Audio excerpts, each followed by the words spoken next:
Okay, so welcome back to you guys. I'm going to keep going and helping you guys now to understand this next topic of identifying your cravings, cultivating non-craving and analysis of the mind, because yesterday you guys learned through the Four Noble Truths that it's your own mind that's causing these feelings. It's the craving, the desire, the longing, the yearning, the chasing after the objects of your affection. And the Eightfold Path is something that you're going to need to bring up and running in your day-to-day life in order to be able to eliminate your cravings, desires, attachments. So for some of you guys, what you learned yesterday was the first time you learned that, and you're just going to stay with that, and you're going to need to learn that and practice it. And it might take you several months to get that under your belt. But after you get that under your belt, then you can move into this next topic here, where you're now learning how to go in and surgically remove the cravings, desires, attachments that are in the mind. But if you don't have the Eightfold Path well underway, you wouldn't necessarily start doing this here that I'm going to teach you right now, because this is kind of like the next step. After you've had your mind under training for a bit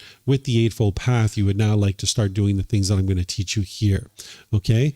So first, just a little bit of a refresher. What craving, desire, attachment is the longing, the yearning, the chasing after the objects of your affection, wanting things to be a certain way. And if you get things your way, you're happy, you're excited, you get pleasant feelings. Yay, I'm getting what I want. But then when you don't get what you want, you're angry, your mind gets angry or some other painful feeling like sadness, frustration, stress, anxiety, guilt, shame, fear, and things like this. So this craving, desire, attachment needs to be eliminated from the mind. It needs to be uprooted out of the mind.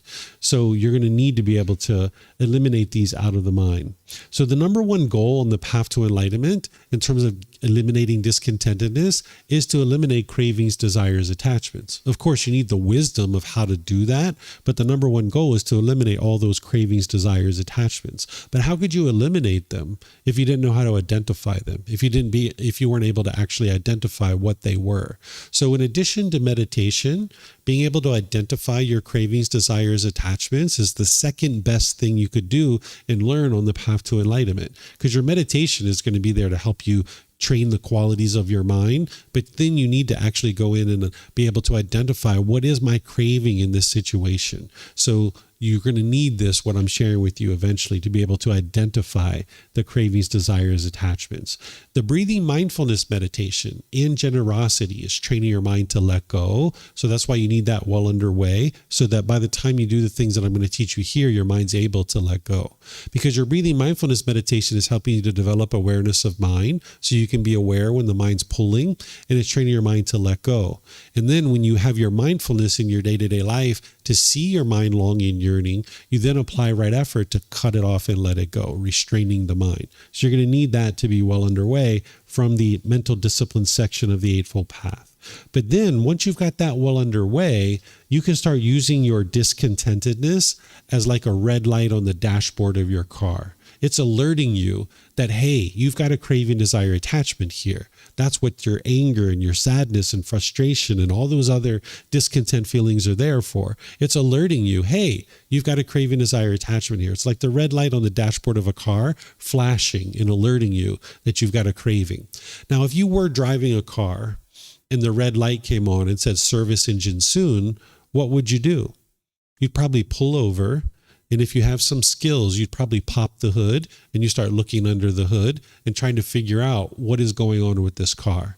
And if you don't have those skills, you'd probably take your car to a mechanic and ask the mechanic to take a look so that they could potentially fix your car. You're not going to keep driving the car down the road with the service engine soon light on, because you know it's going to abandon you perhaps, right? So it's the same thing, that when you're experiencing stress and anxiety, anger and frustration, guilt, shame, sadness, fears, things like this, you're not interested in just keep on going. You'd like to pull over and start looking inward and try to figure out what are the cravings, desires, attachments here that are producing this. And if you can identify what they are, wonderful. But if you can't, you need to take your mind to the mechanic. The mechanic in this scenario is a teacher. A teacher can ask you some questions and walk you through to be able to find out what are your cravings, desires, attachments in your mind.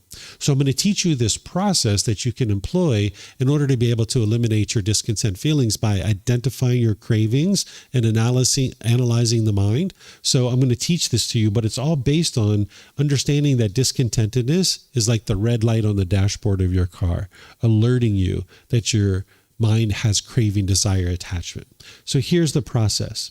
Whenever discontentedness occurs, in the moment, you would like to cut it off and let it go. And sooner and sooner, cutting it off as a bodily sensation. That's ideal, to cut it off as a bodily sensation, like we were talking yesterday with the mental discipline section, right? So in the moment, whenever you're noticing discontentedness arise, apply right effort, cut it off and let it go. And if you need to redirect the mind, taking it in another direction, you do that. Then once your mind is calmed down, then you start reflecting. You start looking inward to figure out, what are my cravings here? What am I longing for? What is the mind craving and wanting to be permanent? What is the mind chasing after? Because now you can start to identify what are your cravings. And oftentimes early in practice, it's more than one thing. It's very rarely just one craving, right? Early in practice, it might be 3, 4, 5, 6 different things that you're craving in any one given situation. So while we talk about craving, desire, attachment, there's really like a spectrum of cravings, desires, attachments. Like if you really wanted a bag of M&Ms and you went into 7-Eleven and they didn't have your M&Ms, you might be irritated for like 10 seconds. And then you're like, oh, well, whatever, right? And you just let it go. But if your mom died, you would have a much stronger craving and you would have much stronger discontentedness. So the discontentedness, there's a spectrum. There's all the way down to the slightest annoyance, all the way up to deep anger and frustration. And that's going to be dependent on your attachment. You can have really small, little tiny attachments like to the bag of M&Ms, or you can have a really deeply held, strong craving and attachment like to your parents or your siblings or your children or something like that. So the amount of discontentedness that you experience is going to be different from one situation to the other because your cravings, desires, attachments are either lighter or much more deeply held. And also, if you have multiple cravings, 2, 3, 4, 5, 6 of them, it can produce stronger emotions in your mind as well. So you need to be able to look at the mind when it's calm, right? You need to start looking inward and start reflecting on the mind. When you're angry and you're frustrated, you can't really see clearly 100% in that situation. So the first thing you'd like to do is cut off and let go, getting the mind to be calm, then start reflecting inward.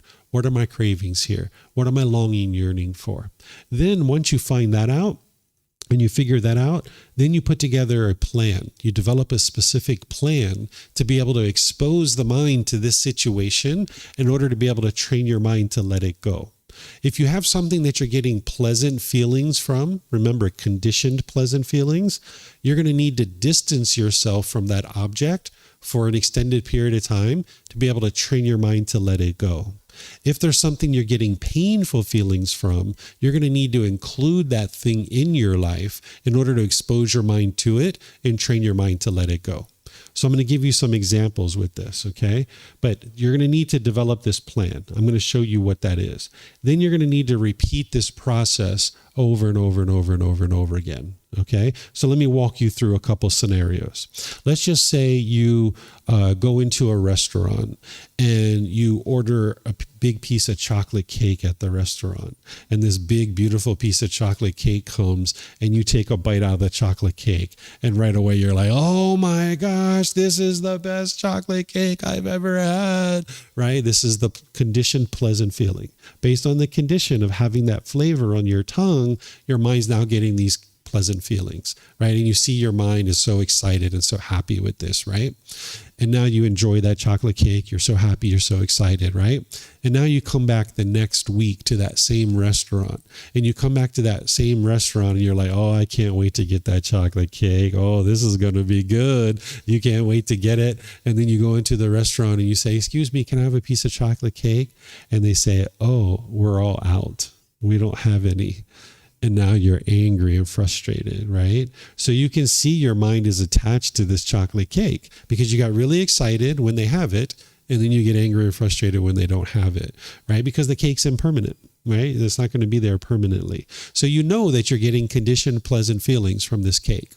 So now what you're going to need to do is you're going to need to distance yourself from that cake. You're going to need to go to this restaurant multiple times and not order the chocolate cake, even when it's there and it's spinning around and it's got strawberries on it and other people around you are eating it. You can smell it even. You just got to restrain your mind and choose not to eat it, right? And now you do that multiple times. You need to expose your mind to this situation where you can go into this restaurant, you can maintain your happiness, you can maintain your joy without eating the chocolate cake. And now after you do that for 2 months, 3 months, 4 months, however long you decide to do it, and you see your mind is quite peaceful, even though you're not eating the chocolate cake, you might just decide to start ordering the chocolate cake every once in a while. But you know your mind has let it go because you've been able to maintain your peace and joy even in the situation where you didn't have the chocolate cake, right? So this is how you first, when you notice the discontentedness, you cut it off and let it go. You start reflecting inward. What am I craving? What am I longing? What am I yearning for here?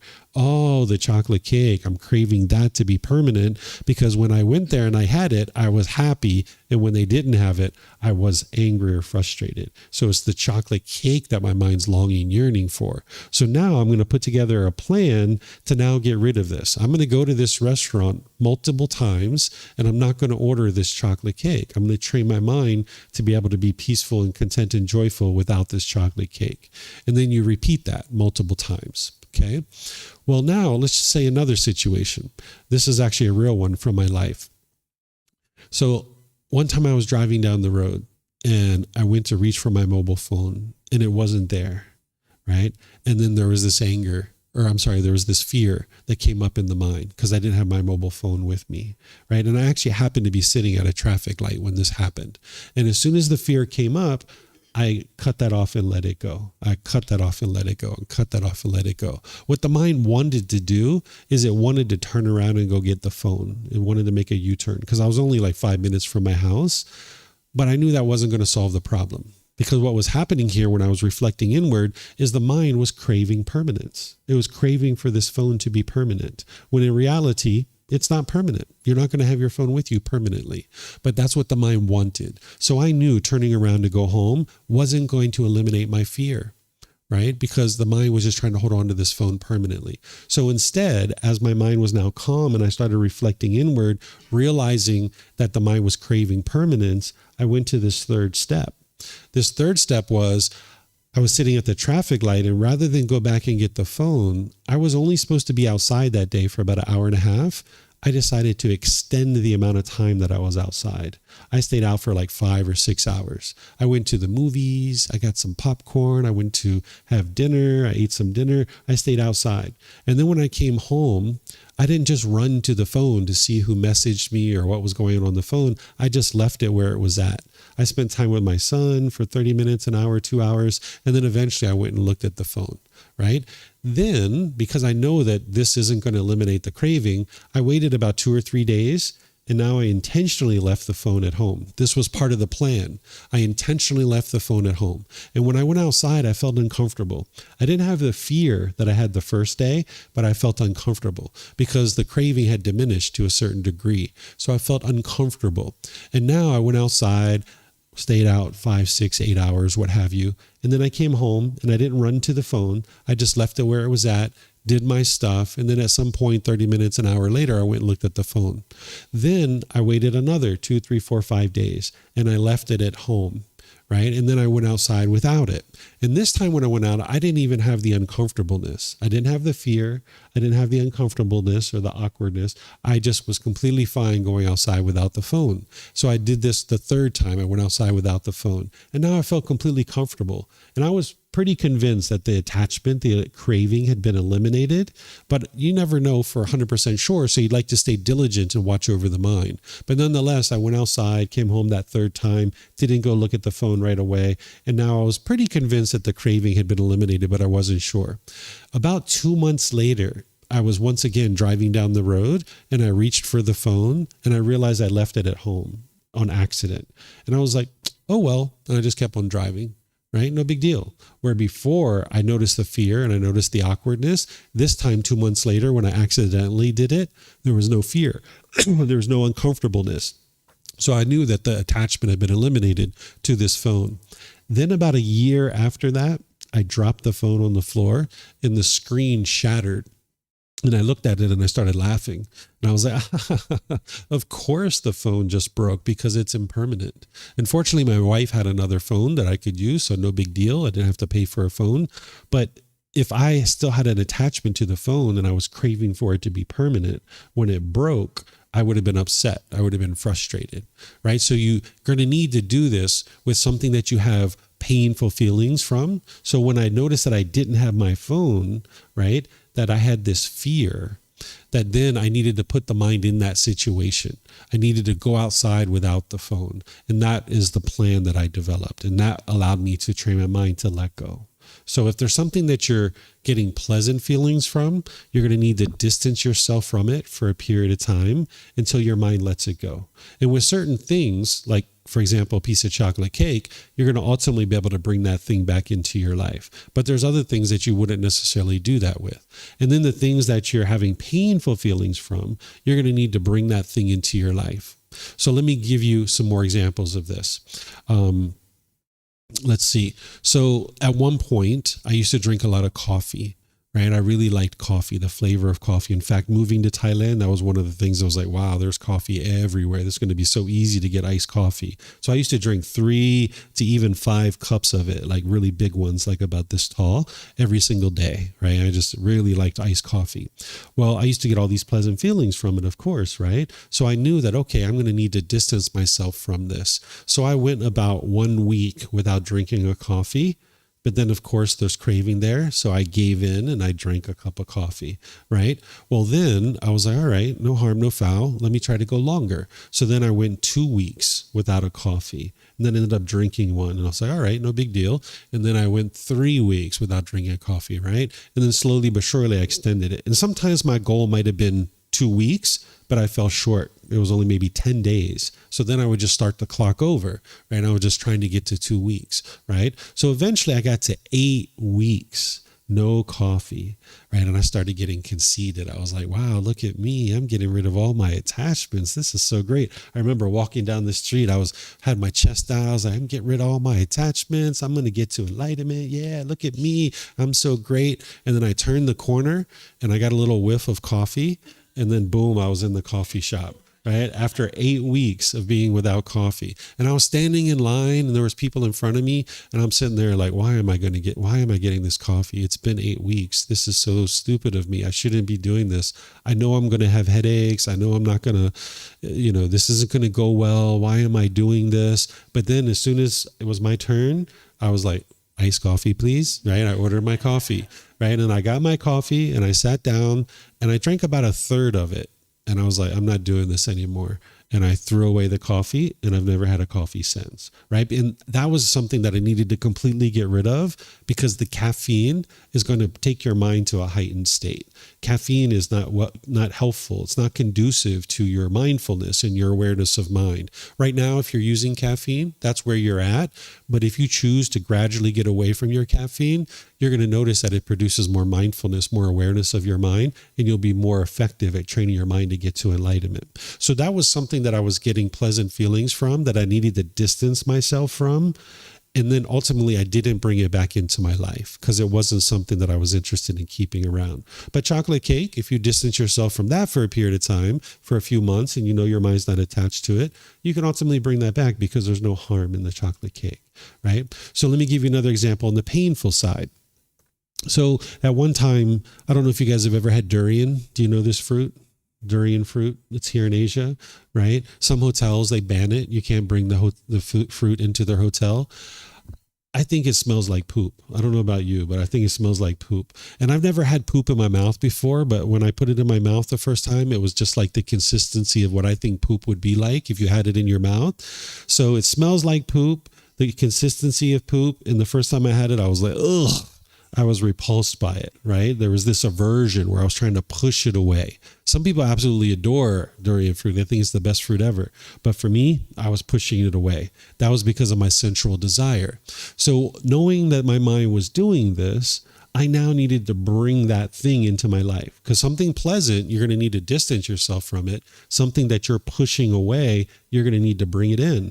So now I started deciding to bring it in, but I didn't just bring in the fruit because the fruit was too much for me to bear. So I started eating durian cake because I like cake. right? So I started eating cake that has durian in it, and you could still smell it a little bit, but it wasn't very strong because it was in the cake. And then when I ate it, it was a little bit sweet because it was with the cake, right? So I used to eat these durian cakes for a period of time.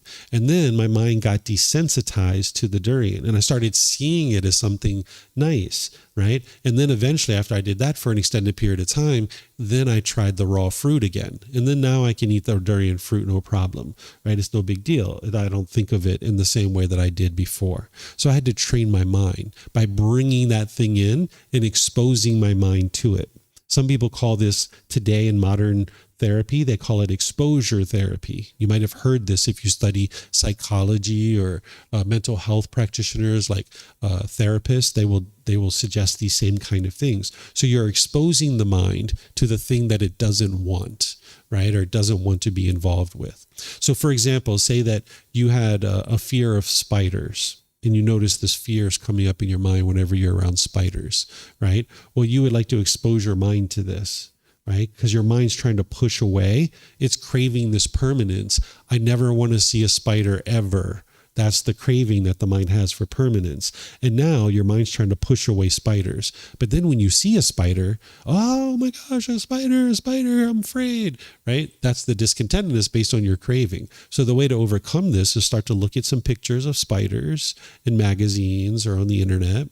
Maybe go to the museum, look at some spiders that are preserved. They're not alive. You can see the little eyes and the little hairs, and you can see them in the museum. But then maybe you actually go out into the wild where spiders are, or maybe at a zoo or a animal store or something, and you can see spiders that are alive and crawling around. And essentially, you're unconditioning the mind to stop associating that I see a spider, so something bad's going to happen to me. Right? That's what the mind's doing. So you're replacing all of that with these new experiences that, no, I can look at spiders and nothing bad happens to me. That's okay. So that's what's going to eliminate your fear.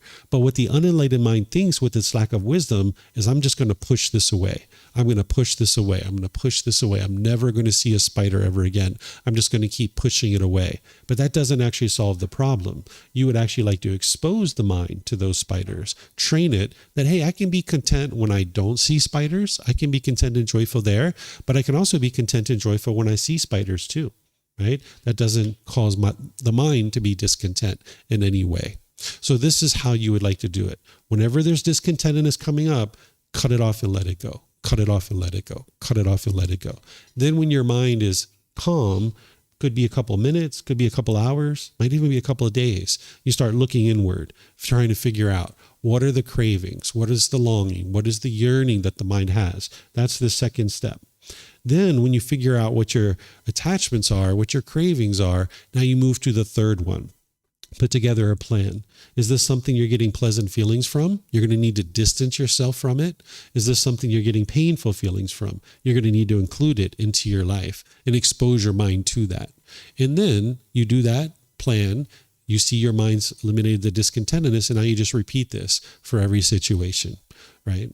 So this is a process or a methodology, a best practice that you can apply in all these different situations. So do you guys have questions on this? Okay, so what I usually do at this point is I invite you guys to be able to do this group activity if you like. It's up to you guys. That if there are certain cravings, desires, attachments in your mind right now, there's certain situations where you become discontent, we can talk about this and I can help you to be able to see how to put together a plan, right? So maybe you would like to participate in this group activity and you can say, hey, David, here's the discontentedness that I experience and here's the situation, but I have no idea what my cravings, desires, attachments are. So we could do that. You could do that. Or you might say, hey, David, here's the situation and here's what the cravings, desires, attachments that I think are there, but I have no idea how to put together a plan to solve this. And I can help you with that. Or you can say, here's the situation, here's the discontentedness, here's the cravings, desires, attachments that I think I have, and here's the plan that I think I should do. And now I'll give you feedback on that. right? So this is going to help you to develop this skill. Because if you do this 2, 3, 4, 5 times with a teacher, you'll develop this skill. You can do it on your own, and you'll be able to go out there and eliminate a lot of your cravings, desires, attachments, almost surgically remove them, right? So this kind of process, it will work in about 80% of the situations. There's some situations where you're not going to be able to do this, but you'll still be able to accomplish the same thing. So you'll see how that works as we maybe have some examples. So would anybody like to participate in this to be able to help you guys to develop this skill? Yeah? You would like to participate? There's a mic right there. Yeah?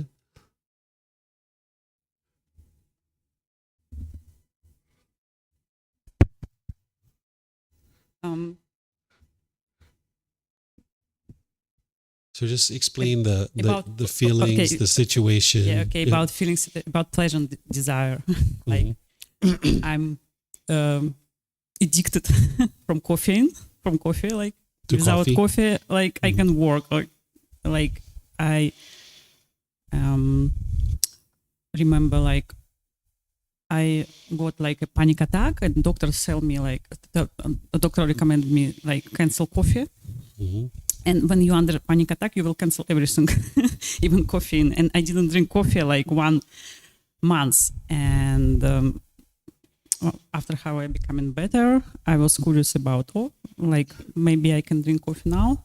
And I try, and actually it wasn't pleasant for me, first cup of coffee after 1 month. It's like a bitter taste, like, because I'm drinking without sugar, like bitter taste, like, but I'm starting drinking again. And now I like coffee. But about coffee, I understood about example, but also I'm much more addicted from sugar.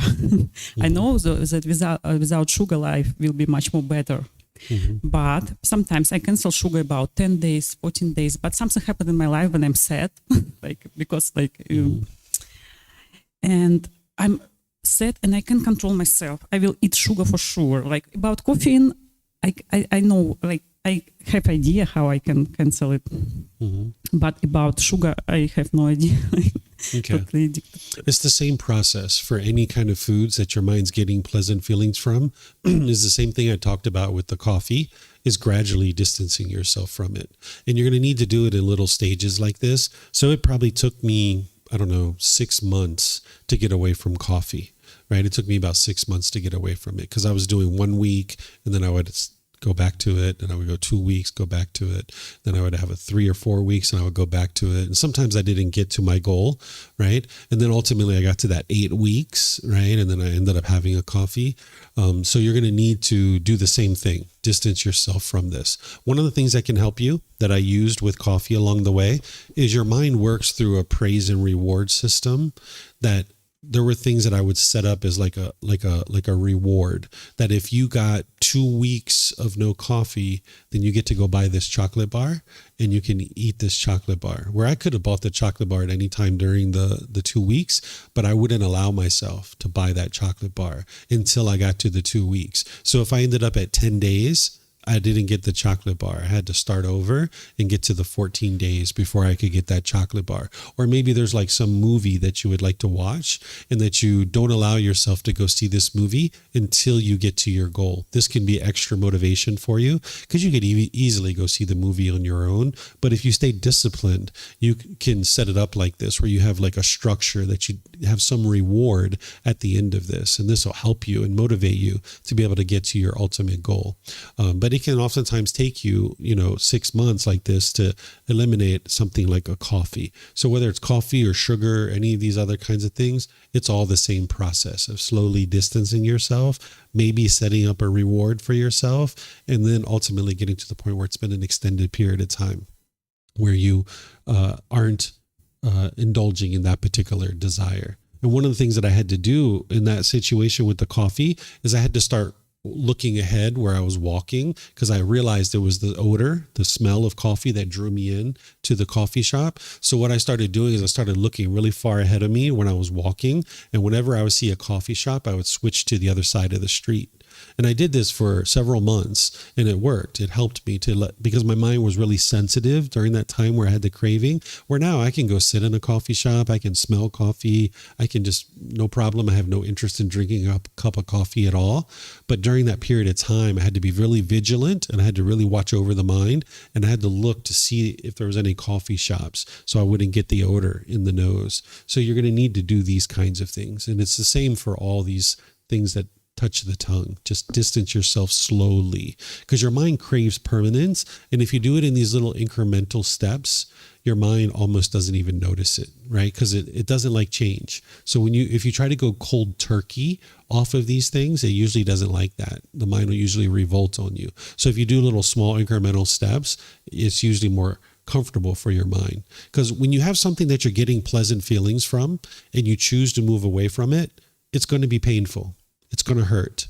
You can't get to enlightenment without walking through painful feelings. It's kind of the way I talk about this is it's like walking through the fire in order to appreciate the fresh air on the other side. And when you're in the fire, it's going to hurt. Because if there's this thing that you normally get pleasant feelings from, when your mind's not getting it, it's going to hurt. You're going to have painful feelings. And that's where you need to have dedication and diligence to keep walking. So I say, you're walking through the fire in order to appreciate the fresh air on the other side. The other way that I say this is it's like getting out of the mafia, right? When you join the mafia, wow, it's great. You got all these new friends. You got new ways to make money. You got protection. You got all these great things. Wow, it feels really great when you're in the mafia. But if you try to get out, it's really painful to get out of the mafia, right? So that's essentially what's happened is your mind got these cravings, in my case with the coffee, right? And now you get all these pleasant feelings, but now when you're trying to get away from it, it hurts. It's painful. So you're going to need to walk through these painful feelings. And that's part of that plan to just know that that's the case, that you're going to need to walk through those. But just know that the peace and the joy is waiting for you on the other side. Because when your mind fully lets go, you won't have those painful feelings any longer. So same thing like with the coffee and the sugar, all the same. If I try change it for something, don't drink coffee, or I'm order matcha green tea or something like hot chocolate, it also doesn't work, right? It works. So what some people do instead of doing like what I did, which was go a week without it, 2 weeks, 3 weeks. What some people do is they will go down to like a tea. They will go down to because it's less caffeine, right? They will go down to a tea for a period of time. But then ultimately you're going to need to get rid of that caffeine too. So you can do it that way. But what you're not interested in doing is just replacing that hot, sweet drink with another hot, sweet drink because your mind hasn't fully let go. So ultimately you would like to go away from it for an extended period of time to allow your mind to fully let go. And then when your mind lets go, ultimately, if you would like to find some drinks like that, like sometimes I drink Ovaltine, which doesn't have caffeine in it, or there's this one shop down the street, they have this one drink, I don't know how to pronounce it, but they know what I like, and I go in there and I get that, and it's like a milky, they use soy milk, it's like a milky, sweet drink that I will drink from time to time. It has like the bubbles in it, the tapioca things, so I'll drink that from time to time, but it's not like 3 to 5 per day, the way that I used to drink these, right? So you'd like to go away from it for an extended period of time. And then ultimately, when you see your mind is let go, if you choose to have these things once in a while, then you'll have those things. Because really the purpose of putting fluid into the body is to hydrate the body. That's the ultimate goal. But what the mind has with its central desire because of the tongue, it wants this hot, sweet, whatever is, some people like sour or whatever, that's what it's craving through the tongue. So you would like to go an extended period of time where you're not doing that. But then eventually you might have one of those types of drinks every once in a while, but your mind is not attached to it the way it was before. Thank you. And can I ask another example about unpleasant something? Yeah. Unpleasant, how now I a little bit not so understand when you use something scary, how I have to go through a way, right? So I realized like that. But no, for example, you explained about spider, but I got another situation with snake. I'm living in Thailand. It's like snake everywhere here. Like they actually scare us. Like they not like in this area with tourist area, right? But sometimes it's like one day it's coming to my home, and I was totally panic attack about it. I just remember like, oh my god, I was thinking the snake was much more scary than me. But how I can like, and I remember it was like super stress for me. I was thinking about it 1 week, like. Yeah. So with the snake, it's like I was describing with the spider, that you would like to start with looking at some pictures, probably on the internet or in some magazines or something. And then when your mind gets desensitized to that and you see you're just completely calm doing that, then you increment it up. And now maybe you go to a museum where they're preserved, right? And now you just see them there, and you do that a couple of times or however many times you want, so your mind's calm. And then you increment it up, where you go to like a pet store or you go to a zoo or something like this, and now they're crawling around and they're alive, and you can train your mind to be calm and peaceful in that situation. So you're incrementing the stimulation that you're taking in through your eyes, in this case with the snake. If I don't like it at all, I have to keep it, right? I have to train my mind, right? Like if I totally like hate it, like, that's the reason why you're doing this. I have to keep it, right? I have to go through this you're emotions and how resist. Well, in the moment when you see the snake, right? If you're noticing the fear arising, you cut it off and let it go. Don't allow your mind to form the feeling. But you are going to have to go through some pain in order to be able to get to the point on the other side. Because when you see that snake, there's going to be the arising potentially of fear, but you're cutting it off and cutting it off. Like, no, I'm not going to let you do that. You don't let your mind do that.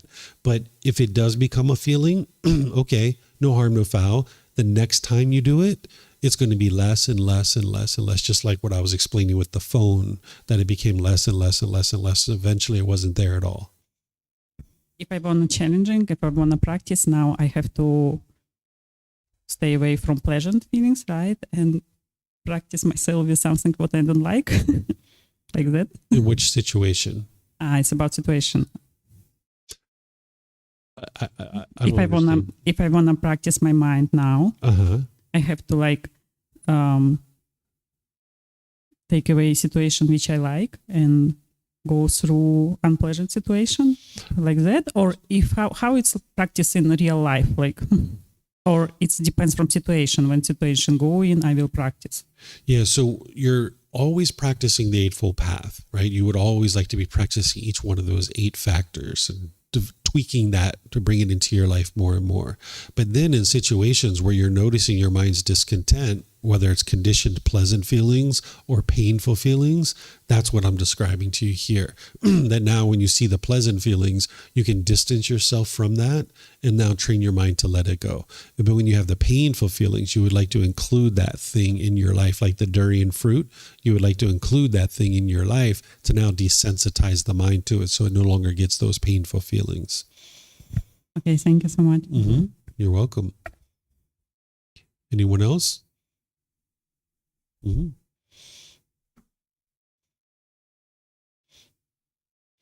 Yeah, I think I shared it in. I think this mic's working really good.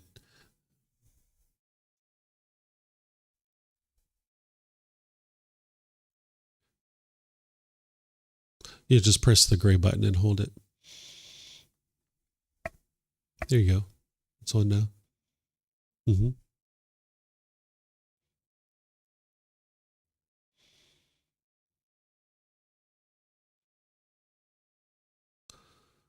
I think I shared this before, but or often, that I have a problem when people put expectations on me, that I tend to get frustrated. Okay. All right. But it didn't happen as much in the past, I would say. Yeah. So I'm thinking a bit, if it's maybe because my lifestyle is different, I'm maybe not hanging out with people who do this so much. Maybe my family members also don't do this as much anymore. Yeah.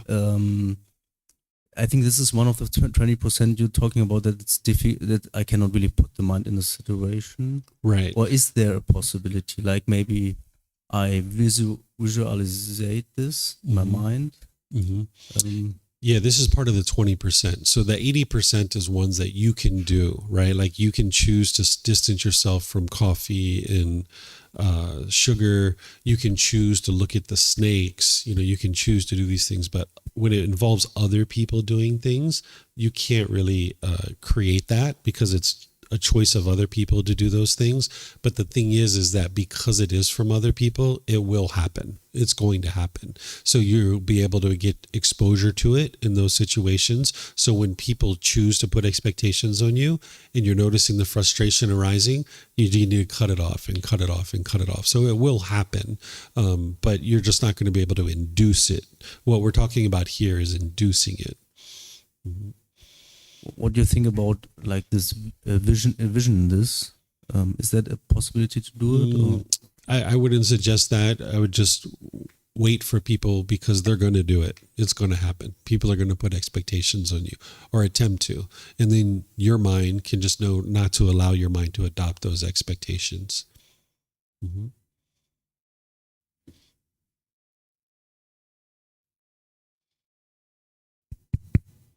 I kind of have a couple, but I don't know if it would fall into this. What do you do? So areas I struggle in are more like thinking, like overthinking and decision making. When I have a fear, I usually could push by it or deny myself. But when it's like making a decision, like the decision we about it, or just like overthinking things, how would you recommend getting away from that? Okay. That's going to get taken care of by the Eightfold Path. And also something that I'm going to teach you here in a little bit called the 4 Healthy Mental States. This is what you're describing is the symptom, right? The underlying cause here is something called restlessness. This is one of the fetters in the mind. The way that you would address this is through the Eightfold Path. So your mind's going to do this. It's going to start overthinking. That's the longing, yearning, the craving that the mind does. So when it does it, you notice it with your mindfulness and you cut it off and let it go. That's not something that you're going to induce because it's not producing a feeling. It's just something that the mind's doing. There's a feeling later where you might have anxiety or frustration, but you don't have to induce that. You're looking to eliminate the overthinking. And the way that you do that is with the Eightfold Path, the breathing, mindfulness, meditation, the generosity, and all those other factors of the Eightfold Path. What about for like decisions? Because I'll see myself do it. I'll get stuck in a loop, and whether it's a situation or a decision, I'll just get stuck in a loop and I'll keep going and going, and I'll try to get out of it, but I'll just, it's stronger than I can control, I guess. I feel like. Yeah, it's the same thing because what that Eightfold Path is going to do for you is going to help you to build mental discipline. So where you see your mind going in that loop, you'll be able to learn how to pull it away and not allow the mind to do that. So it's the same thing. You need to be able to learn the Eightfold Path first. What this is more for is this is like in situations where your mind is getting triggered in terms of like, say you went outside and somebody spit on the sidewalk in front of you and you were noticing frustration come up, right? There's ways for you to now train your mind to eliminate that. Or I don't know, I'm just thinking of silly stuff, right? So what you're talking about is underlying functioning of the mind. The Eightfold Path is going to take care of all of that.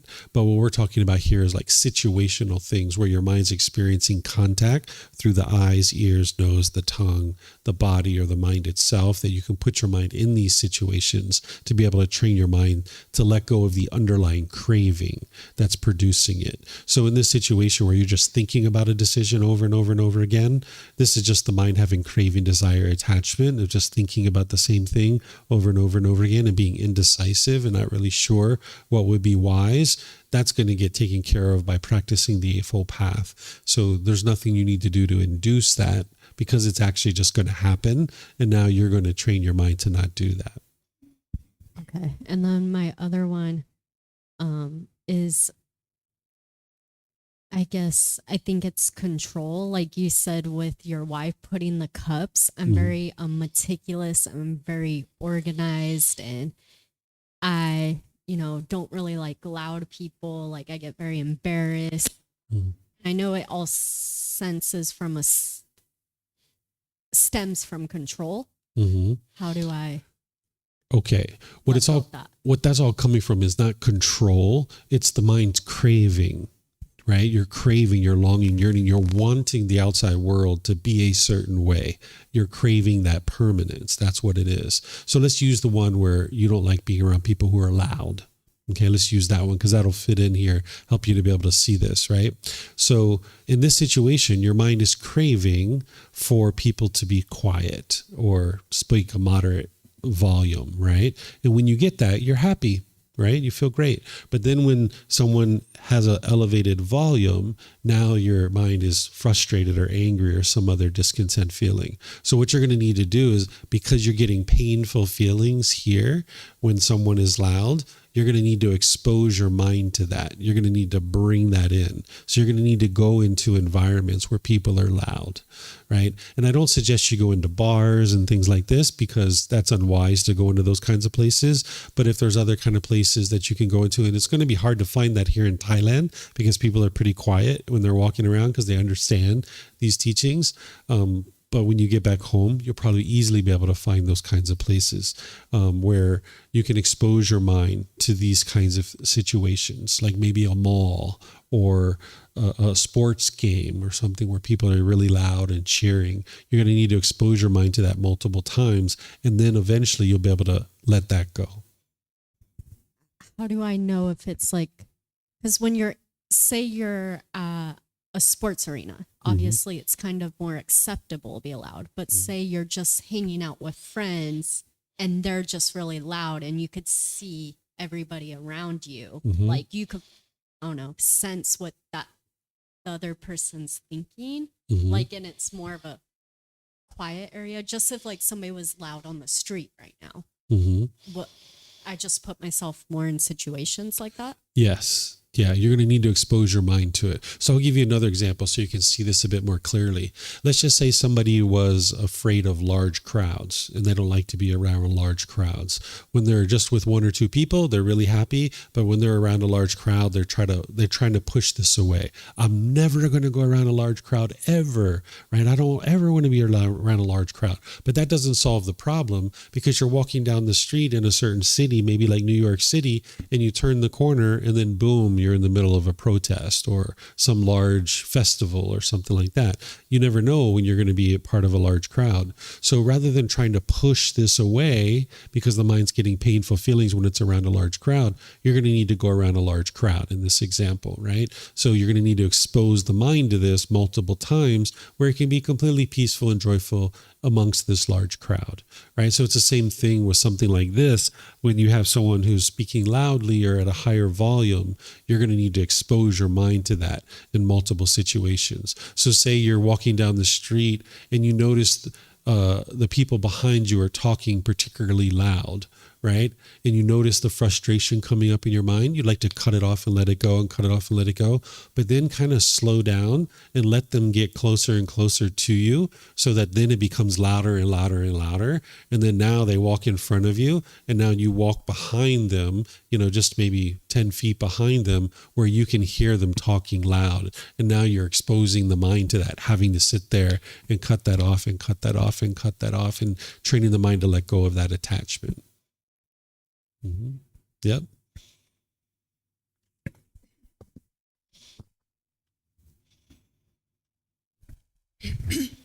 So I had the situation with the phone yesterday.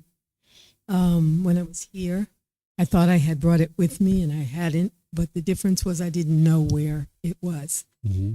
So my real question is really about the cutting off part. And how does that actually happen? Is it by intention only, or is there some technique to the cutting off? Because what happened was I didn't catch it before I felt the fear in my body. Did I drop it somewhere? Did I, where is it? I'm not sure where it is. My life is in that phone. So I'm more interested in, I was able to stay in the class and eventually, not think about it. And then when I went home, it was on the sofa. But the actual cutting off part is, I'm not sure how to do it. Sure. So, when we're in breathing mindfulness meditation and we're focused on the breath, and when the mind moves off the breath, you cut it off and bring the mind back to the breath, right? So the reason why you're doing that in breathing mindfulness meditation is you're training this internal mechanism in your mind. It's almost like exercising a muscle and making it stronger and stronger so that you can let go. So the same thing you're doing in your breathing mindfulness meditation, that little mechanism, that's what you're using in day-to-day life to cut off and let go. And that's going to become stronger and stronger as you develop your breathing mindfulness meditation practice for an extended period of time and you practice generosity. That's why I have over there, I don't know if you guys saw this. Sorry, I'll go back to this. I don't know if you saw this, that you always would like to maintain this breathing mindfulness meditation practice and generosity, because that's what's going to allow you to be able to do this, is that these two practices are training that internal mechanism to let go, let go, let go, let go. So it's that same internal mechanism that you're using in meditation and when you're practicing generosity to be able to let go. And even though we say cut it off and let it go, some of these cravings you're going to cut off and cut off and cut off and cut off and cut off and cut off. Like the coffee, right? It took me 6 months probably to get rid of that particular craving. So it's not literally cut off and let go. It's cut off and cut off and cut off and cut off and cut off and cut off. And eventually the mind will let it go. The Buddha calls this maturing and release. That the mind needs to mature and mature and mature and mature, and then it will release, right? So that's what you're working towards. And this type of program, this type of approach is helping your mind to be able to have the opportunity to do that. Because if you just avoid that durian fruit, your mind never gets a chance to do that. Or if you just avoid the large crowds or the loud people speaking, your mind never gets a chance to let it go. It's just going to bury it.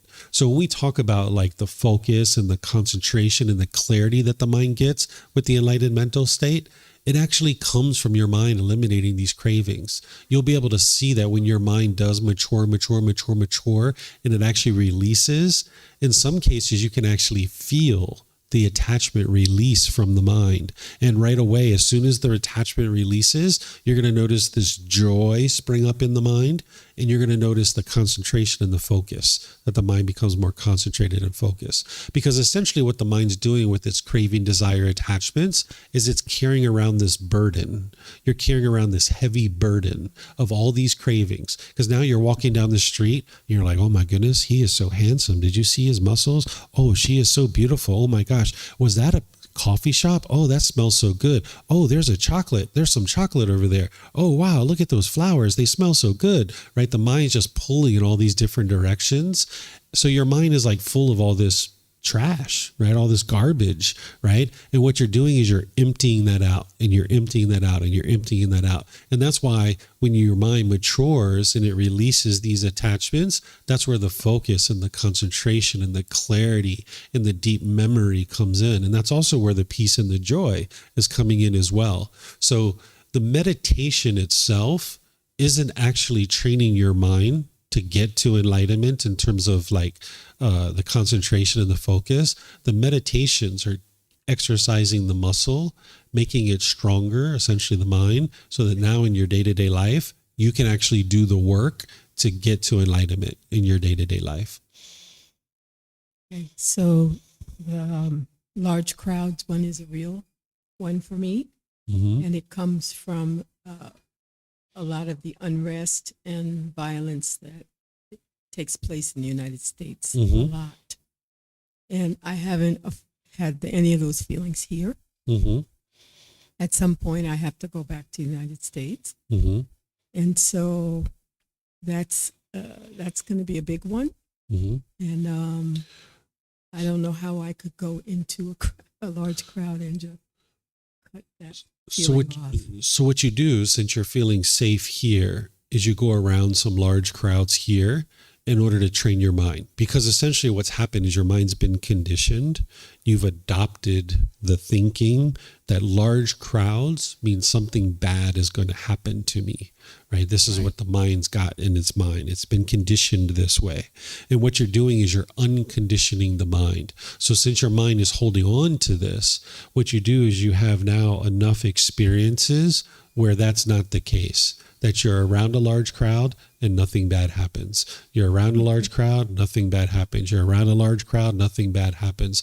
Around a large crowd, nothing bad happens. And now you're essentially unprogramming the mind to be able to no longer associate a large crowd means something bad's going to happen. So when you replace this over here, get rid of this conditioning, now you can uncondition the mind to no longer associate a large crowd with something bad. Mm-hmm. Thank you. And if you do it at a place like this where you feel safe, then when you go back to the U.S., you'll be able to do that as well there as well. Mm-hmm. Question? No, you're fine? Okay.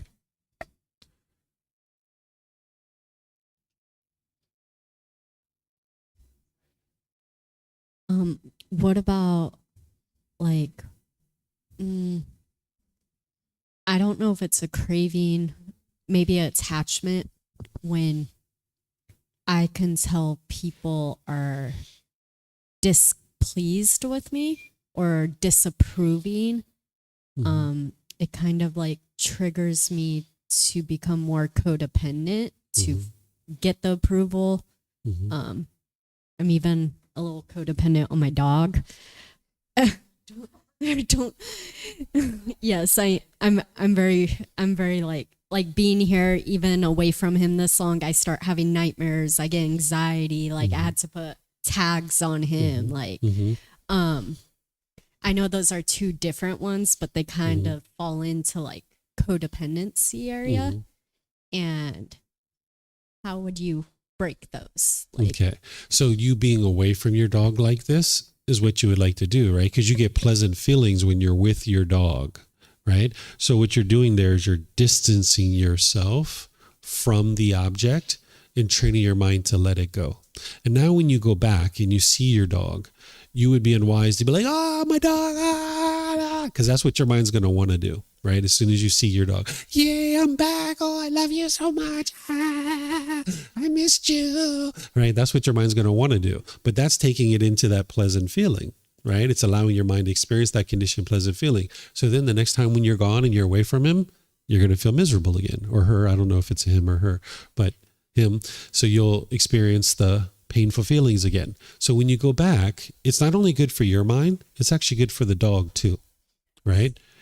That you just come back and you just come in, and I don't know if you ever watched Cesar Millan. Have you ever watched Cesar Millan, the dog whisperer? He has these things that when you first go in to see a dog, you don't look at the dog, you don't talk to the dog, and you don't touch the dog, right? You just walk in and you do that for the first 10 minutes. And the dog's going to be bouncing around because it's used to being excited when it sees you, but you just don't talk to it, don't look at it, and don't touch it, right? And now you just walk in and you just do your thing for 10, 15, 20 minutes, however long, until the dog calms down. And then when the dog calms down, that's when you go, because it's going to be good for your mind and good for their mind too. You can do this with children if you ever decide to have children. So like my wife, she goes to the US sometimes for 2 months at a time. When she comes back, it's not like, mommy's home, yay. We don't do that. It's just like, oh, hey, mom, welcome back. How you doing? How was the US? Right? Because oftentimes people think that, that's the love. And then when you're missing them or you're having painful feelings, that's the love. That's not the love. That's the craving, desire, attachment. So my son, when his mom's here, he fully enjoys that. When she's away, he fully enjoys that too, right? So it's important when you rejoin to a being that you're used to being attached to, is that you don't allow the mind to get that huge excited feeling. You just maintain your calmness and composure. And it's going to seem odd for you because you're not used to it, but this is the better way of life that the Buddha is teaching you, so that way when you're with the animal, you can enjoy that. And when you're away from them, you can enjoy that too. The other part you were talking about, what was it? You were looking for validation from people? Yeah.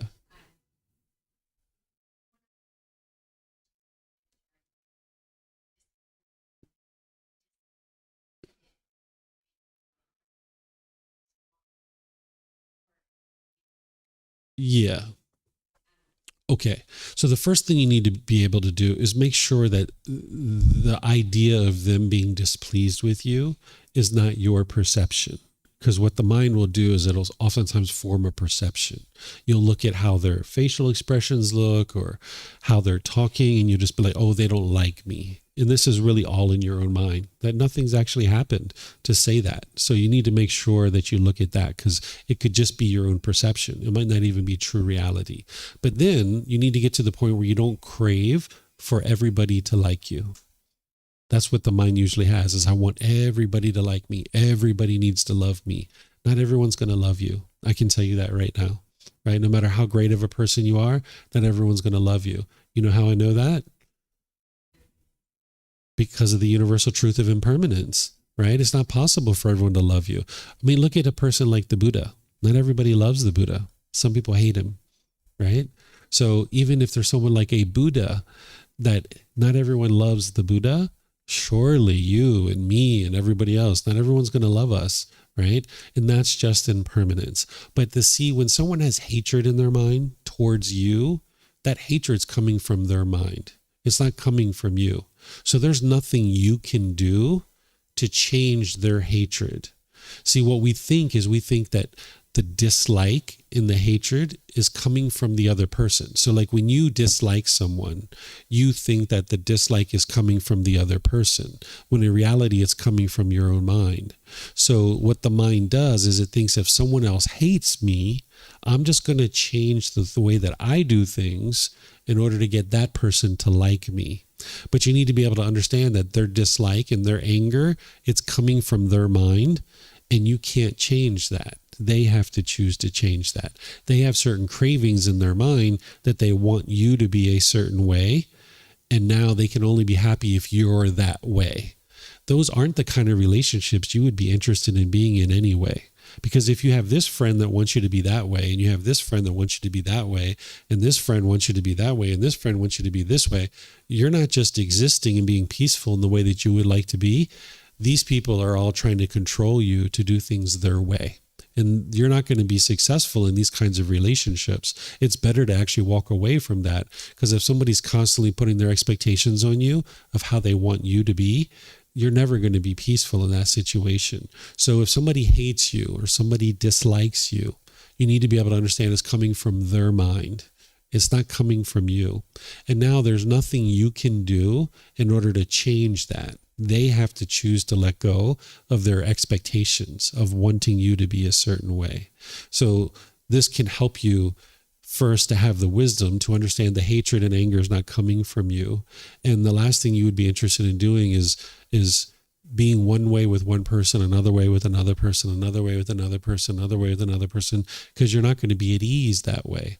So you don't need validation from other people. All you need to do is learn the natural laws and then function through those natural laws. And that's where you can get to the peace and joy, because even as an enlightened being, you will have people that hate you, right? Like the Buddha.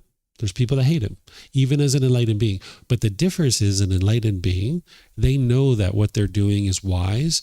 They know they're not causing harm to anybody. So when somebody hates them, their mind is still peaceful. It's still joyful. They don't have any discontentedness because of that, because they know that that hate's coming from the other person. So you're just going to need to train your mind to be able to understand this and get to the point where you don't have a craving for everybody to like you, craving for everyone to love you. And the way that this is going to happen is that you will be around people that don't like you and that hate you. So in terms of this process here that I'm talking about, there's nothing that you're going to be able to do to induce this, but it'll just happen naturally by itself. There will be people that don't like you and that hate you. Same with me. There's people, sometimes I get on Facebook in the Chiang Mai groups and there's someone in there gossiping about David. It's like, that's unfortunate, right? But I didn't cause that. That was their mind that chose to do that. So it is going to happen, right? So just train your mind to not form feelings. You're going to need to cut that off and let it go, cut it off and let it go, and train your mind to not form feelings based on what other people choose to do. And this is where the Eightfold Path is going to help you to be able to do that. Okay. So I don't see any other questions. So I have a question for you guys. It's 12:05. We can take a lunch break here and come back this afternoon like we talked about, and I can teach you guys this next topic, which this afternoon is teaching you these 4 healthy mental states. Or if you guys would like, it takes me all of about maybe 20 minutes or so to teach this to you. We could take a little break and then we could come back and I could teach this to you, and then we could be done for the rest of the day if you guys would like to do it that way. So let me get a vote, because not all of you guys are probably going to vote the same way, right? Let me take a vote. Who would like to take a little break and then come back and learn this? And then we'll probably be done today before 1 o'clock. And we'd be done by 1 o'clock. So let me see. 1, 2, 3, 4, 5, 6, 7. Okay. So you guys have the majority. Okay. So that's what we'll do then. So let me just take a little break. Or do you guys even need a break? Should I just keep teaching? Only need 20 minutes. You guys good? Does anyone need a little break? Yeah? You guys good? Keep going? Okay. So I'll just keep going. How about that? So then we'll be done by 12:30. If you guys need a little bathroom break, feel free to use the restroom. Okay. So this next topic, this is cultivating healthy mental states, loving kindness, compassion, sympathetic joy, and equanimity. These are 4 healthy mental states that are going to actually help you to transform your mind. This is where the Buddha gets the reputation of almost being like a doctor. Okay. There's certain symptoms that you can see in your mind, and then there's a certain prescription or a certain antidote, okay? But you are your own best doctor. You don't need anybody else to tell you what is going on in your own mind. In fact, nobody else can tell you 100% what's going on in your own mind. That's where your mindfulness comes in. So as you develop your mindfulness and you're aware of the symptoms, you'll then be able to bring in the solution and the antidote. So what I'm going to do is I'm going to walk through each one of these, and I'm going to explain to you what the symptoms are when you're not practicing this. And then I'm going to tell you how to practice this so you can get rid of the symptoms. So I'll show you how this works. So first, this word Brahmavihara, you're going to see this from time to time. This word Brahmavihara is the way that they refer to these 4 healthy mental states. And you'll hear people using this from time to time. So let me explain to you what this word means. The word Brahma means God. This is what was used during the lifetime of the Buddha. Sometimes people think the Buddha didn't teach about God, but he did. He taught about God. He just didn't put God at the center of his teachings, because it's not God who determines whether you get to enlightenment or not. It's you. So you're at the center of his teachings. During the lifetime of the Buddha, there were people called Brahmin that were alive, and these were like Hindu priests. And they were basically doing rites, rituals, ceremonies, worship, and prayer. And people like us would go to a Brahmin and we would pay them a fee, and then they would do a rite, ritual, ceremony, or worship or prayer on our behalf, and our life was supposed to get better. Right? And this bred corruption. And the way that you became a Brahmin is you were born into that family. And now about 15% of society were Brahmin. And this bred corruption because, you will come to the Brahmin today and say, hey, I'm having problems. I'm getting in arguments with my husband or my wife. Can you do a ceremony for me? And they're like, sure, that'll be $5. And now they would do a little ceremony, a little bit of prayer for you. And then you were supposed to go home and your life would get better. Right? And then your life didn't get better. So then you would come back and you're like, hey, we're still arguing. I need your help. Can you do another ceremony for me? Oh, well, now it's $10. Well, why? Because I said so. And you can't do anything about it because you were taught that you can't improve your life. The only way to improve your life is to go to these Brahmin. So the Buddha knew this wasn't true, and this isn't the way the world truly works, and that's why he taught what he taught, because that's true reality. But nonetheless, there was these Brahmin that existed during the lifetime of the Buddha, and they actually exist today too, where they're doing rites, rituals, ceremonies, worship, and prayer in order to help people to improve their life. So what they were teaching, in addition to these rites, rituals, ceremonies, and worship, in terms of that's what they were doing, they were also teaching to practice loving kindness, compassion, and sympathetic joy and equanimity. And what they were teaching is that if you practice these 4 qualities, you would become closer to God, and now your life would improve.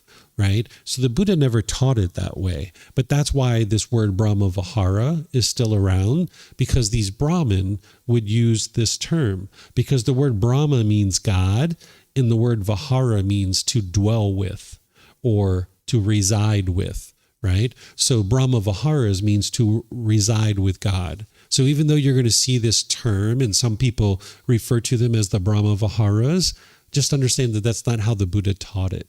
He taught it as this symptoms in the mind, and let's apply a prescription in order to transform the mind and get closer to enlightenment. But you'll still see this term, so that's why I'm sharing it with you. The way that I think about these is the 4 healthy mental states. There's 4 healthy mental states that you can practice that is going to transform your mind. So loving kindness, for example. You guys learned about this one this morning, where loving kindness is a genuine interest in seeing all beings be well, active goodwill towards others without any judgment. What this is going to antidote is the anger, the hatred, the ill will, the bitterness, the hostility, the resentment, even the slightest dislike, right? So whenever you see that symptom where you see anger, hatred, ill will, frustration, agitation, annoyance, bitterness, hostility, or even the slightest dislike towards others, you would then like to bring in the loving kindness, because that's what's going to antidote that. So you're going to need to apply the right effort to cut off and let go of these unwholesome qualities and apply right effort to bring in the wholesome quality of loving kindness. What's going to allow you to do that is practicing loving kindness meditation. So if you practice loving kindness meditation in the morning, then you can go out into your day and be loving and kind through your intentions, your speech, and your actions. So this is how you use these Brahma Viharas, or these 4 healthy mental states. It's like a tool belt that you already understand: anger, hatred, ill will, frustration, agitation, annoyance, dislike. Yep, not interested in that. And whenever that's coming up in the mind, bring in this loving kindness. And that's what's going to push that out of your mind. Okay, so then the next one is compassion. Compassion is the concern for the misfortune of others. On either side of compassion, your mind's not going to be comfortable. It's not going to be content. Because on one side of compassion, you'll be indifferent. You could care less about what happens to other people. It's like, I don't care. That person doesn't have food, so what? Not my friend, not my family. I don't care. That's indifference. Your mind's not going to be peaceful and joyful there. But on the other side, you have anxiety and worry. Oh my goodness, they don't have food. How are they going to eat? Oh, they're going to get so sick. Oh my gosh, I'm so worried about them. What are they doing? Oh, he's leaving. I can't even get him any food. Oh my gosh, he's not going to have food, right? This is the worry. So what you would like to do is bring your mind to the middle, where there's compassion, where there's concern for the misfortune of others. And this is a mental state. And it doesn't necessarily mean there's any action behind it. So I'm going to give you 2 examples, okay? So in the past, I used to ride a motorbike, and sometimes I would see somebody get in an accident. And when they would get in an accident, I would pull over to the side of the road, put my kickstand down, and I would go over there and I would check with them, like, hey, are you okay? Do you need something? I have a little bit of skills with first aid, so I would try to maybe help them if I could, and I would try to help this person, right? This is coming from my compassion. The mental state is the concern for their misfortune. Then I practice generosity, where I'm now helping this person. I don't have to do this. I don't expect anything in return. I'm just choosing to help this person. So now I'm putting actions through my compassion. It's motivating these actions, right? But what you're looking to do is get to the compassion, where the mental state is there. The actions is something separate. It's completely separate, right? Because there could be another time where I'm driving down the road on my motorbike, and these are all true stories, driving down the road on the motorbike, and I see an accident. And I look and I'm like, oh, there's an accident. But now there's 2 or 3 people that come around that person, and they're helping that person. And maybe I've got a food because my son's at home by himself and he needs some food, and I'm on my way home to give him this food. But now I look over there, I have compassion, I have concern for their misfortune. I'm like, oh, what happened? There's an accident. Oh, they've got 2 or 3 people helping them. They don't need me. I'm just going to keep going. Right? So in both situations, I have compassion, which is concern for the misfortune of others. But in one situation, I chose to take action. In another situation, I didn't. So the compassion isn't whether you take action or not. It's maintaining the mental state that you have concern for the misfortune of others. And now when I left and that accident had happened, I didn't think about that accident at any other time during my day. I wasn't worried about them. I didn't have anxiety or anything like that. And I also wasn't indifferent, right? I didn't be like, oh, well, accident, I don't care. Not me. I'm going home, right? No, there was the middle way. The compassion was there, the concern for the misfortune of others. So this is a mental state. It's not whether or not you take action or not. Because in every situation, you're not going to be able to take action because that would be permanence, right? And you live in an impermanent world. So wherever you see your mind is indifferent and you could care less about what's happening to other people, you would like to cut that off and let it go and arise this compassion in the mind. Or wherever you see anxiety and worry in your mind, you would like to cut that off and let it go and bring in this compassion. And more, your mind's going to come to the middle and your mind's just going to reside there all the time, that you'll have that compassion permeating in the mind. It'll fill up the mind. So it's the mindfulness or awareness of mind and applying right effort that's going to allow you to bring in these wholesome qualities and get rid of the unwholesome. Any questions on this? No questions? Okay. So now we'll go to the next two. Sympathetic joy and equanimity. Sympathetic joy is the joy for others' success, even if you didn't contribute to it. What this is going to remedy is the envy and the jealousy. Whenever you see this coming up in the mind, you would like to cut this off and let it go and bring in the sympathetic joy. It's your mindfulness or awareness of mind that's going to allow you to see the envy and the jealousy. And now when you see it, you bring in the sympathetic joy. Right? So I gave you examples on this yesterday. We were talking about the Eightfold Path, right? You hear somebody who is on their way to Thailand. Wow, that's really wonderful. Congratulations, right? You have sympathetic joy in that situation. But if you're at work and you apply for a promotion and someone else gets the job instead of you, and you're noticing the envy and the jealousy coming up, you need to notice that, cut it off and let it go, and bring in the sympathetic joy. That's going to bring your mind to the middle. So that's the symptom, the envy and jealousy. The remedy is the sympathetic joy. And more, your mind will just always reside with sympathetic joy. Someone gets a brand new house. Oh, wonderful. Congratulations. Even though you might live in a house that's not as nice. Oh, you got a brand new car? Excellent. That's wonderful for you, right? Even though you're driving a motorbike and you don't even have a car, right? Somebody else got a husband or a wife or a boyfriend or girlfriend. Hey, wonderful. Congratulations. Even though you don't have one. Right? So you can maintain your sympathetic joy and you don't allow your mind to get jealous or envious. So this is what's going to help you to take care of that. Using your mindfulness or awareness of mind and then applying right effort to cut off and let go of the unwholesome quality and arise the wholesome quality. Then there's equanimity. Equanimity is the calmness and composure, evenness of temper, especially in a difficult situation.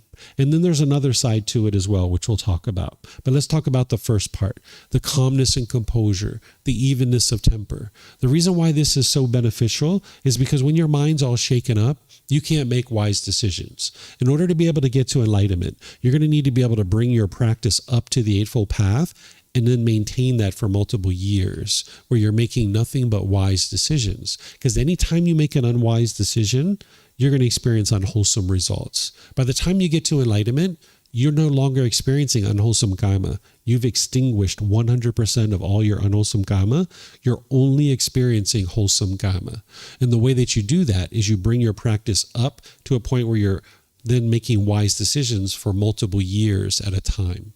So you can't make wise decisions when your mind is shaken up, when it's unstable, when it's uncalm. So for example, say you get a phone call and someone says, hey, your mom's been in a terrible car accident. She's in the back of an ambulance being rushed to the hospital. Well, if you get all bent out of shape and you grab your car keys, jump in your car, or race across town, you're not making wise decisions. You might actually get into a car accident yourself. Right? And now next thing you know, you're in the back of an ambulance, right? Or at the very least, you're going to show up to the hospital with your mind all shaken up. The doctors and nurses are going to start talking to you to help mom, and you can't help mom because your mind's all shaken up, right? So that's the last thing you're interested in doing. But what's causing that is your attachment to mom. You're craving mom to be permanently healthy, and it's just not possible. Mom can't be permanently healthy. So what you would like to be able to do is when you get that phone call and they're like, your mom's in the back of an ambulance. She's being rushed to the hospital. She was just in a terrible car accident. If you understand equanimity, if you see your mind starting to get shaken up there,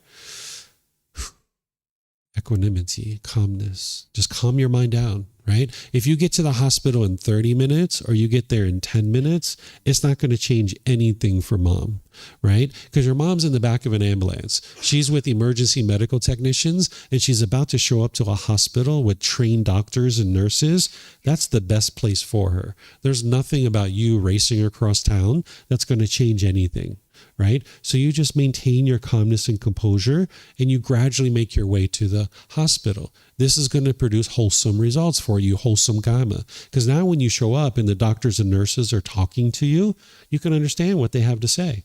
And now you can start making decisions to help mom, right? So that's why equanimity is so important. When you have calmness and composure in the mind, you will then have mindfulness or awareness of mind.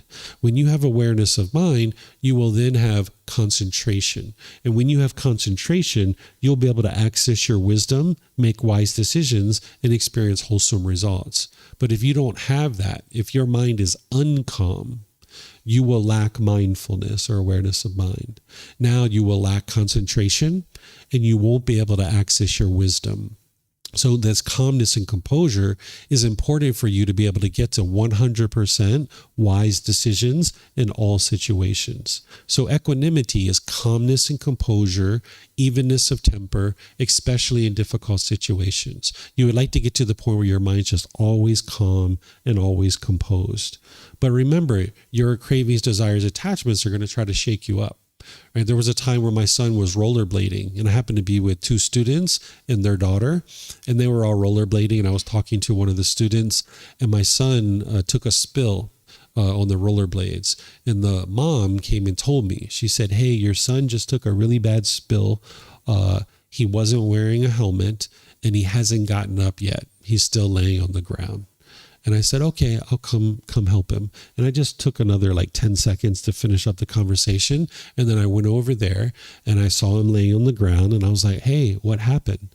He was like, "I hit my head. I hit it pretty bad." And I was like, "Oh, okay.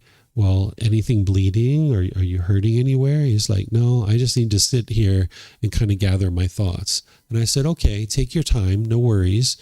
And then he's, got back up and everything. And we just started talking. He decided not to go rollerblading anymore. And we left. And as we left, about 30 minutes later, he started vomiting, right? He started throwing up, right? This is one of the signs of a concussion, right? That he has a concussion. So I just made a U-turn and went to the hospital, right? We got some CAT scans or whatever we got and found out everything was going to be okay, right? Just calmly doing these kinds of things. I wasn't worried. I wasn't upset. My mind wasn't all shaken up. You just do these things calmly with composure. And then, of course, we had a conversation about why it's important to wear helmets, right? That was later after we handled all the medical things. So you can maintain your calmness and composure. Being shaken up, being upset, that wasn't the love. That's not the love that's causing you to be upset. That's your attachment, craving for your child to be permanently healthy, where it's not going to be possible. So you can still love this person, meaning have a genuine interest in seeing them be well while maintaining your calmness and composure. So that's the first part of this word equanimity. But notice the root word here to equanimity is equal. That's the root word here, equal. That's this next part, that you would like to treat everybody impartially, everybody fairly. Right? That's what you would like to be able to do.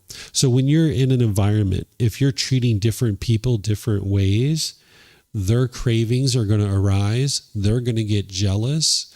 They're going to attribute those painful feelings to you, and they're going to try to push you away. They're going to be bitter, harsh, and hostile to you, or they're going to try to put their expectations on you.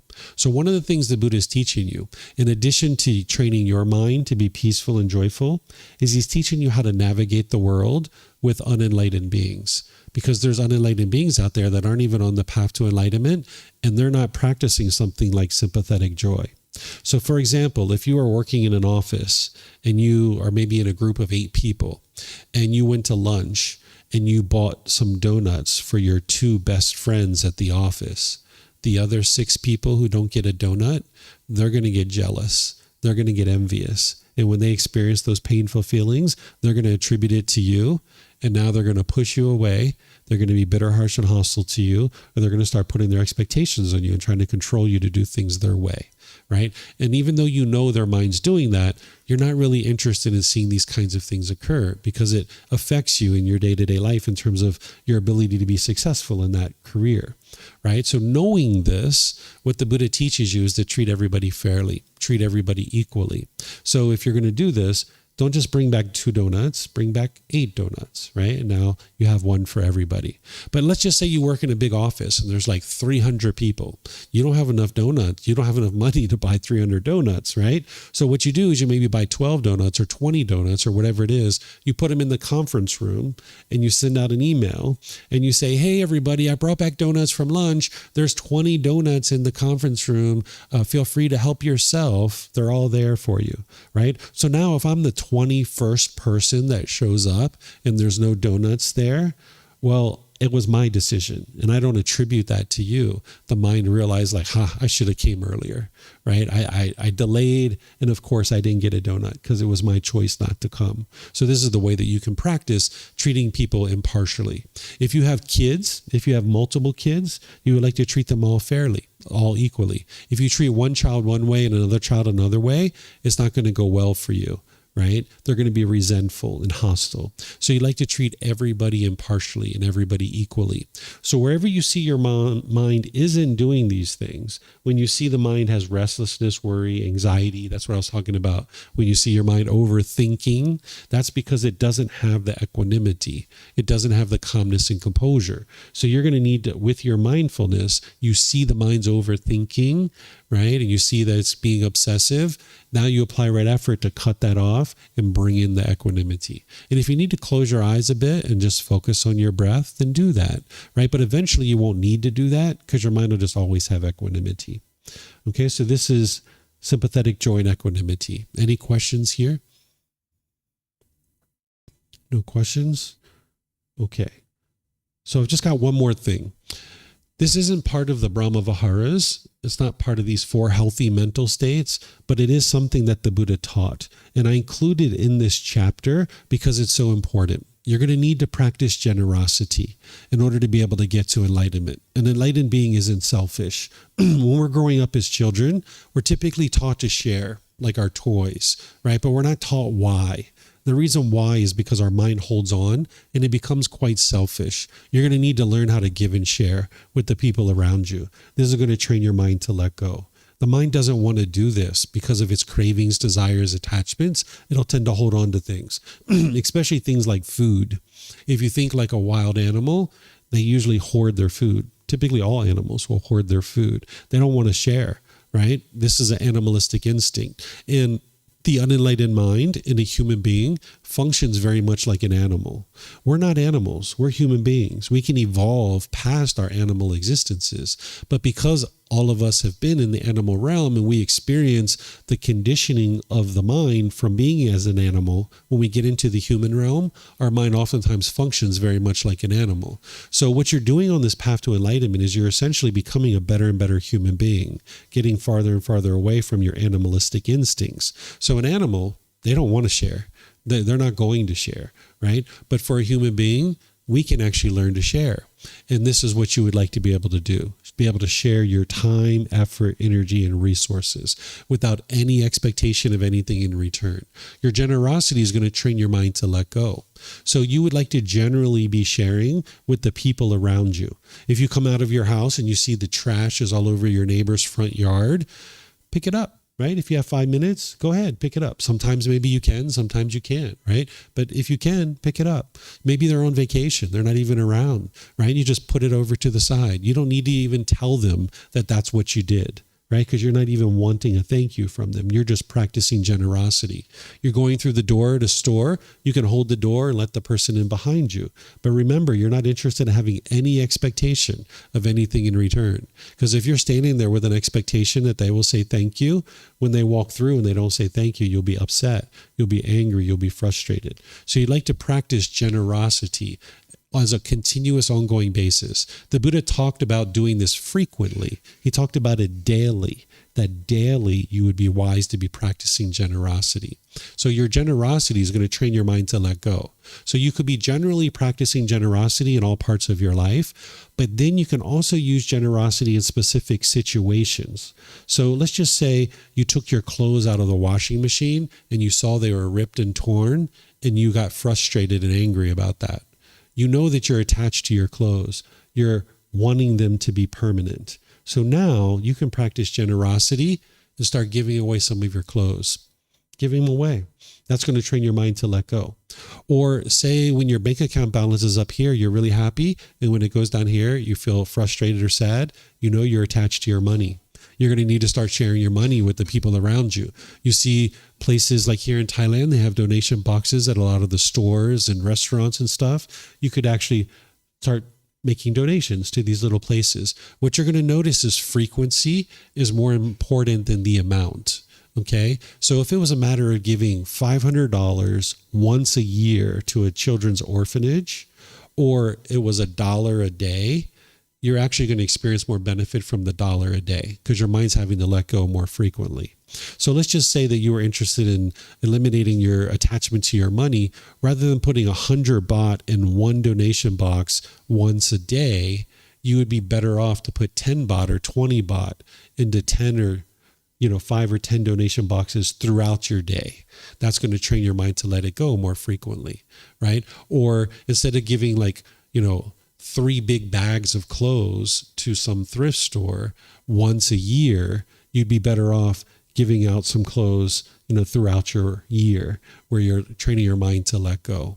Or if you have food, right, you go get a bag of potato chips at the store and your friends are there, you can pop open the bag of potato chips and send it around. And now when it comes back to you, if there's only one chip, you just eat your one chip and go get a new bag of potato chips, right? So you'd like to be giving and sharing with the people around you. But you need to do this from the middle way too. Because if you were sharing excessively, you're not going to have the resources that you need to sustain your life. But if you were never sharing, your mind's going to be quite selfish.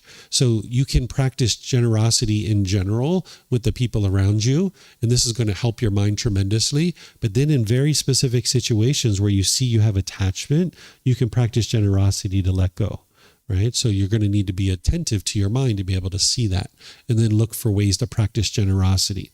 So I'll give you an example. One time my son, I saw that he was attached to popcorn. He was eating a lot of popcorn. During COVID, we couldn't go to the movies. So one time we ordered popcorn through the delivery service and these big things of popcorn came and he ate the popcorn. And then it was very expensive. And then the next day he said, "Dad, can we get some more popcorn?" And I was like, "Oh my goodness, it's going to be expensive," right? Because he kept wanting all this popcorn. So I've figured out how to pop popcorn on the stove.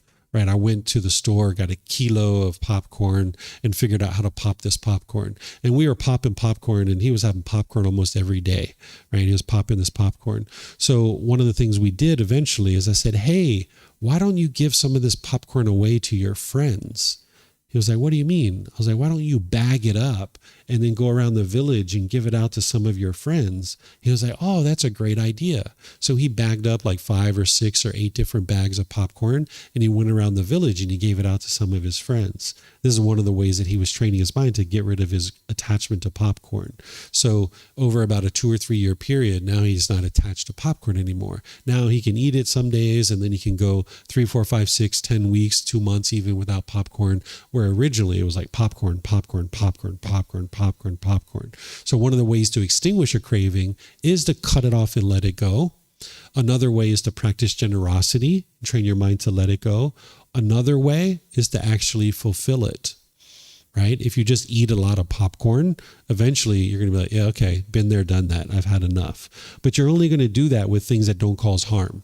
If you were craving cocaine, I wouldn't say, "Yeah, go snort some cocaine and extinguish that craving," right? That's not what you would like to do. But say you were attached and you were craving to go to the Philippines and you've never been to the Philippines. You're craving and craving and craving to go to the Philippines. Well, you could cut it off and let it go, or you could just go Just go to the Philippines, check it out, look around. And now you're not going to crave it anymore. But you need to be attentive to your mind, because now you want to go to Hong Kong. Now you want to go to Beijing. Now you want to go somewhere else, right? Tokyo. You need to watch over your mind, right? So this is one of the ways to extinguish a craving, is by fulfilling it. So when I noticed my son was attached to popcorn, I was like, all right, let's fulfill that craving. That's not going to cause any harm. If he just eats a bunch of popcorn, that's not going to cause any harm. But then after 3 or 6 months and he was still going at it, and I was buying like kilo after kilo after kilo of popcorn, I was like, all right, let's bring in some generosity. So that's when we started having him practice generosity to give away some popcorn, and that helped his mind to let it go. Okay? So generosity is going to train your mind to let go. Questions on this? No questions? Okay. You have a question? Yep. Yeah, just remember that, for example, when we did vacations in France, there was this one place, and I think I often had craving to go there again. This could also happen, right? Then I couldn't distinguish it by going there, so I need to let it go like this. Either that or visit again, right? It's up to you. There's those two options. But it seems that it's staying there, a craving, because I go this time, it's very nice, and I wait a year, and then the craving, it was so nice last time, it was a childhood experience, I want to go again, and it's going over and over again, right? Yeah, but you could visit again if you like. It's up to you. That's where you need to be able to be attentive to your mind and see what would be best in any situation. So you could choose to cut it off and let it go and not go, or you could just go, and eventually your mind will extinguish it. So eventually it will go away. Is this? Yeah. So like, for example, like when I was in my early 20s, I went on a cruise. And I went to some different places in the Caribbean. And I thought this was like really, really nice. And I really liked it, right? Well, then later on, maybe like 10, 15 years later, I went again, right? And now I don't have a craving to go. It's wonderful to go, but I was able to extinguish my craving. Or using your example, when I grew up as a child, I went to Disney World, right? And I really thought this was so great, right? And then at one point I went with other people. I took my wife, I took my son, we went there multiple times. Where now, if we go to Disney World, fine. If we don't, that's no big deal. Where at one time, my mind had a craving to go multiple times. So you could still go. There's no harm in doing that if you'd like, or you could cut it off and let it go. That's where you need to determine for yourself. No, there's no exact recipe. This is where you need to look at your mind and decide, what am I going to do here? Am I going to cut it off and let it go? Or am I going to actually go, and then that's going to help me extinguish it? Because of impermanence, it could be that it's not going away. Cannot distinguish it by going. Then I need to choose another option. Could that be the case? That it's just won't go away, this craving? Yeah. I even went there 10 times in 10 years, but it's still like I want to go there every year again. Could that be the case, or is it not? The craving is impermanent, right? It is impermanent. It's not permanent, and you're going to need to look at it and decide, what am I going to do? Am I going to cut it off and let it go, or am I going to fulfill it? So using this example, when we were children, my mom used to take us to Ocean City, Maryland every single summer, right? That was like the summer trip. If you live in the Washington, D.C. area, that's typically what we did as kids in the 80s and the 90s. Every summer, we would go to Ocean City, Maryland. And eventually, we didn't go anymore, right? But for about 15 years or so, that was the summer trip. But eventually, Mom's craving got extinguished because she went so many times, she stopped being interested to go. So this is where you're going to need to look at your mind and see, what am I going to do with this particular craving? Am I going to cut it off and let it go? Or am I going to extinguish it through fulfilling it? And only you can make that decision. And each situation is going to be different. Okay. So this brings us to the end of our class today, where normally we would have taken a lunch and then we come back and we meditate and then I teach you another topic. So what I encourage you guys to do is some meditation this afternoon, this evening, because I'm here to guide you guys on the path to enlightenment, but it's your work, your decisions that's going to lead you to that point, right? So normally as part of our course, we would meditate in the morning, we'd meditate in the afternoon. So since we're not having an afternoon session, I still encourage you to meditate. But whether you choose to do that or not, it's a choice for you to make. If you're going to meditate, I would encourage you to do the breathing mindfulness meditation, but there's no harm for you to do loving kindness meditation as well. You could surely do that. Loving kindness meditation can be done at any time during your day, but normally people will do it in the morning and then in the evening do breathing mindfulness and breathing mindfulness. But if you're dealing with a lot of anger right now, a lot of frustration is coming up in your mind, you might do 3 loving kindness meditations throughout your day. So I encourage you to do meditation either this afternoon or this evening so that you at least get a second meditation in for today. That would be advisable. Tomorrow, what we're going to be doing is I'm going to teach you this true love without attachment. We're going to do that in the morning. So we're going to start out with loving kindness meditation, and then I'm going to teach you this topic. After our mid-morning break, we come back, I'm going to teach you this topic of practicing in the world of the unknowing, relationships with non-practitioners. This is where you're going to learn how to have relationships with people who aren't on the path to enlightenment. Then after our lunch break, I'm going to teach you this topic of practicing non-attachment, how to eliminate attachment to those who are closest to you, like your parents, your siblings, your life partner, your children, because those are the strongest attachments that you typically have, and those are the most difficult and challenging ones to eliminate. So there's specific techniques above and beyond the Eightfold Path that's going to allow you to eliminate your attachment to these types of situations. Because in order for you to get to harmony in your relationships, you're going to have to eliminate your attachments, right? So me and mom, when I had all that resentment, the first part of me getting to harmony in our relationship is I had to eliminate my attachment to mom, right? So there's certain things that you're going to need to be able to do to eliminate your attachment to the person, and then you'll be able to have a harmonious relationship with them. So I'm going to teach you how to eliminate this attachments to the people who are closest to you. Okay, so have a very wonderful and lovely rest of your day. This is our plan for tomorrow, and perhaps I'll see you guys tomorrow, okay? Sawadee khap. Sawadee khap. Enjoy your afternoon.